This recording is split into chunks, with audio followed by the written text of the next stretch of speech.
welcome to part 2 of my Disney Princess Zodiac sign series. Snow White is a Libra. Of course there's some jealous bitch that's trying to destroy her because she's just so pretty. She also is the hostess with the mostest. When she lives with the 7 dwarves, they're always having a party, making music. And she's so charming that even Grumpy, who hates her in the beginning, he falls in love with her by the end.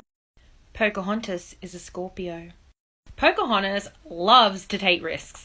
She's jumping off a cliff, she's paddling down rivers to God knows where. While she's incredibly free-spirited, she's also very connected to her roots. The cyclical nature of life and death and ancestors is very prominent in this film. And while the film isn't very explicit about this, this is about the death and the destruction of one civilization in order to start a new one. And with Pluto ruling Scorpio and the United States of America coming to the end of their Pluto return, debts must be paid. Merida is a Sagittarius. Could it be any more obvious? She has the equipment to be a Sagittarius. And she is not alright with being raffled off into marriage. She is free and wild like her flaming red hair.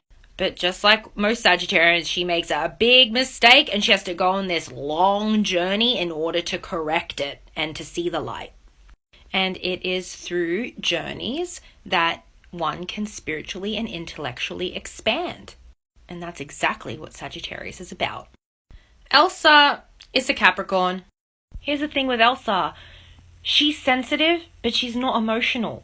She feels things so deeply, but she never shows it, and everyone thinks she's some psychopath. But she's just really misunderstood. And like all Capricorns, they're burdened at a very young age. Her parents die, and then she has to take on the role of CEO of her entire kingdom. And that stress of responsibility isolates her from having loving relationships. Also, Capricorn is peak winter season.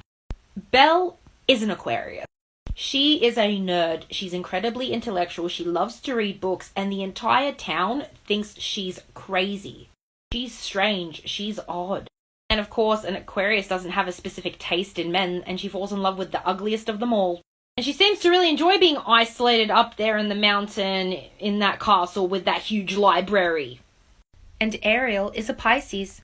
Pisces governs water, and she lives under the sea. And yet, her head is far up in the clouds.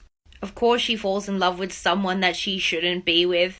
And her being a fish and him being human is not such a logistical nightmare. She just has to sacrifice her whole life and her voice to be with him. And Pisces is fantasy and delusion.